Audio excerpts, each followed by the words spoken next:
नमस्कार। ऑनलाइन विद्याधन में आप सभी का स्वागत है। आज हम बात करेंगे यूजीसी नेट के 2022 के एग्जाम के बारे में।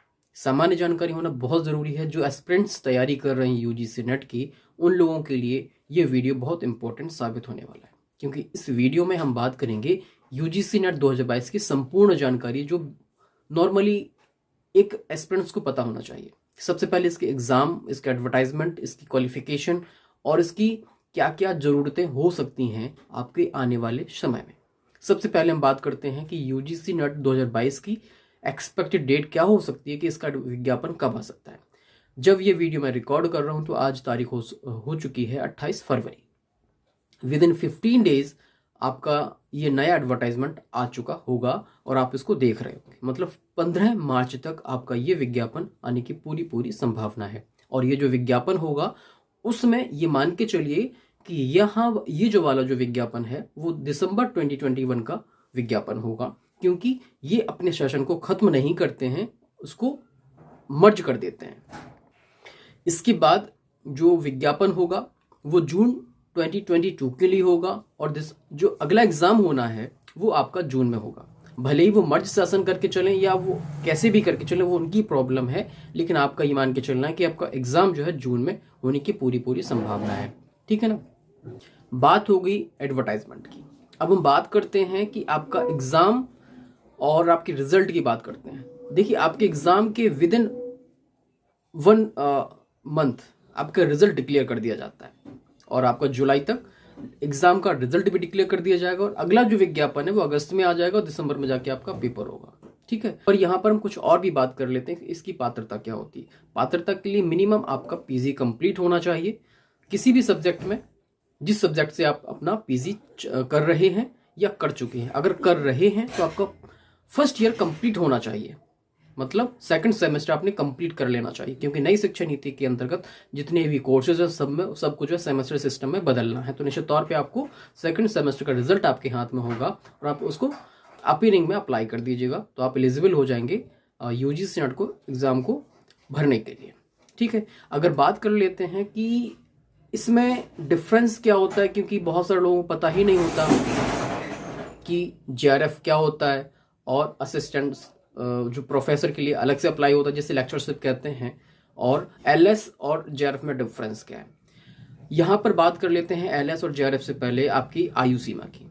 अगर आपने जेआरएफ को अप्लाई करना है तो जेआरएफ में आपको मिनिमम जो एज होती है वो 30 होती है। और इसके बाद अगर कैटेगरी की बात करते हैं जैसे SC ST OBC और जिसमें विकलांग और महिलाएं ऐड होती हैं, उन लोगों को 5 साल का रिजर्वेशन रहता है, मतलब 35 साल तक आप जेआरएफ के लिए अप्लाई कर सकते हैं। और अगर बात करते हैं लेक्चरशिप के लिए, असिस्टेंट क्वालिफाई जिसमें रिजल्ट 2 प्रकार से आते हैं, क्वालिफाइड फॉर असिस्टेंट प्रोफेसर और qualified for assistant professor and JRF. अगर आप एलएस के लिए क्वालिफाई करते हैं, मतलब असिस्टेंट प्रोफेसर के लिए क्वालिफाई करते हैं, तो आप उसका कोई एज लिमिट नहीं होती, कभी भी आप अप्लाई कर सकते हैं। बस मिनिमम क्वालिफिकेशन आपकी पीजी होना जरूरी है। इसके बाद डिफरेंस हम पता कर लेते हैं कि असिस्टेंट प्रोफेसर के लिए और जेआरएफ के लिए इसमें डिफरेंस क्या है। इन केस आपने असिस्टेंट प्रोफेसर के लिए अप्लाई किया और आप असिस्टेंट प्रोफेसर को क्वालिफाई कर जाते हैं, तो जहां जहां से जो विज्ञापन निकलते हैं असिस्टेंट प्रोफेसर के लिए, तो आप वहां पर एलिजिबल हो जाते हैं फॉर्म को फिल करने के लिए। लेकिन आप जेआरएफ अगर क्वालिफाई करते हैं, जेआरएफ का मतलब हो जाता है जूनियर रिसर्च फेलोशिप, जिसमें आप उसके आधार पर यूजीसी आपको क्या देती है, फेलोशिप देती है, और साथ ही साथ आप अप्लाई कर पाते हैं पीएचडी के लिए, डॉक्टरेट ऑफ फिलॉसफी के लिए, जिसमें आपको फेलोशिप मिलती है 31,000 पहले 2 सालों के लिए।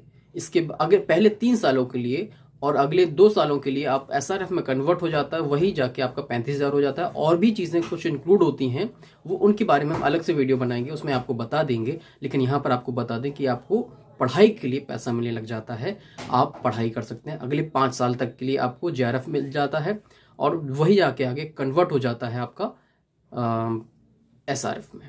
ठीक है ना। इतना अंतर आपको क्लियरली समझ में आ गया होगा कि जेआरएफ में और आपका एलएस में क्या डिफरेंस है। एलएस में आपको कोई पैसा नहीं मिलता, आपको लेक्चरशिप मिल जाती है, आप अप्लाई कर पाते हैं असिस्टेंट प्रोफेसर के लिए। हाँ, अगर बात करते हैं कि बहुत सारे लोग ऐसे भी हैं जो कुछ ही 1 या 2 अंक से जो है उनका जेआरएफ रह जाता है, तो उनके लिए क्या ऐसी कोई फेलोशिप है जो पीएचडी करना चाहते हैं तो उनके लिए बता दें कि अगर आपने अप्लाई किया है और आप एक या कुछ अंक कुछ पॉइंट्स में रह जाता है आपका जेआरएफ, तो आपके लिए यूजीसी के द्वारा कुछ निर्धारित फी जो स्कॉलरशिप के नाम है, जिसमें आपका स्कॉलरशिप फॉर SC/STs है, स्कॉलरशिप माइनॉरिटीज़ है, स्कॉलरशिप फॉर OBC है, ये नेशनल फेलोशिप हैं, जिसकी अलग से उनको इसी के आधार पर, इसी एग्ज़ाम के आधार पर आपको पात्र किया जाता है। अगर आप उसमें पात्र होते हैं तो आपका लिस्ट जारी वहीं कर दिया जाता है इसी रिजल्ट के साथ NTA की वेबसाइट पर ही, क्योंकि ये जो विज्ञापन है और ये जो विज्ञापन निकलने से लेके रिजल्ट घोषित करने तक का जो काम है वो NTA को दिया गया, नेशनल टेस्टिंग एजेंसी को दिया गया है। और वहीं पर भी इसी आपके एग्जाम के आधार पर आपको नेशनल फेलोशिप में भी सेलेक्ट किया जा सकता है। इसकी कोई एज लिमिट अभी निर्धारित नहीं है।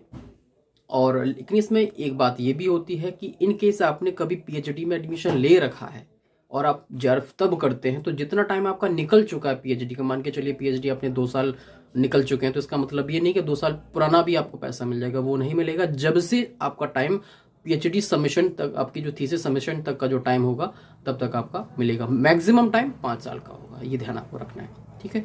तो हमने कई चीज़ें बात कर ली। पहली बात हमने बात कर ली कि विज्ञापन कब निकलेगा और इसकी पात्रता क्या होगी, जेआरएफ और आपका LS में क्या डिफरेंस है।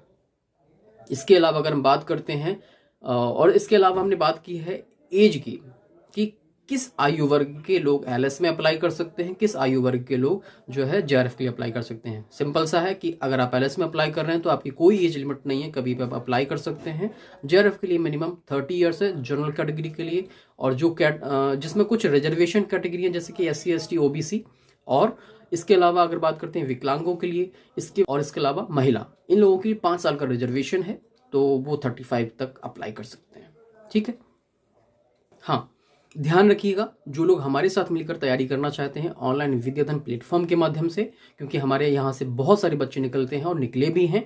2020 में लगभग 50+ बच्चे निकले हैं और 2021 के रिजल्ट में 40+ बच्चे हमारे यहाँ से क्वालिफाई करके निकले फ्रीमियम कोर्सेज से। आपको ध्यान देना है, यदि आप हमारे साथ मिलकर तैयारी करना चाहते हैं तो पेपर 1 पेपर 2 एजुकेशन की, तो सबसे पहले आपको ध्यान देना कि आप ऑनलाइन विद्याधन ऐप डाउनलोड कर लीजिएगा, जिसका लिंक मैंने नीचे डिस्क्रिप्शन में दे रखा है। और मेरा जो मोबाइल नंबर है, व्हाट्सएप नंबर है, वो मैंने नीचे स्क्रीन पर आ रहा है, तो वहाँ से भी आप उसको कॉल कर सकते हैं, जानकारी प्राप्त कर सकते हैं। लेकिन आपको ध्यान देना है कि हमारा जो कोर्स रहता है वो ऑनलाइन विद्याधन ऐप के माध्यम से ही हम प्रोवाइड करवाते हैं, जिसमें 175 घंटे की ऑनलाइन क्लास देते हैं और 165 रिकॉर्डेड वीडियोज़ देते हैं, 225 PDFs आपको प्रोवाइड करवाते हैं, लगभग 30 से 40+ आपको प्रैक्टिस ऐड करवाते हैं। साथ ही साथ आपकी लाइव डाउट क्लियरिंग सेशन होते हैं और चैट फैसिलिटी भी अवेलेबल रहती है। ये सारी चीज़ें हम आपको अपने एप्लीकेशन के माध्यम से उपलब्ध कराते हैं। तो विजिट करिए एक बार एप्लीकेशन पर, वहाँ पर फ्री ऑफ कॉस्ट भी बहुत सारा मटेरियल है, एक बार जाके विजिट करें, समझें। कोई क्वेरी है तो आप वहाँ पर चैट सेक्शन में आप क्वेरी भी पूछ सकते हैं और साथ ही साथ हमसे बात भी कर सकते हैं।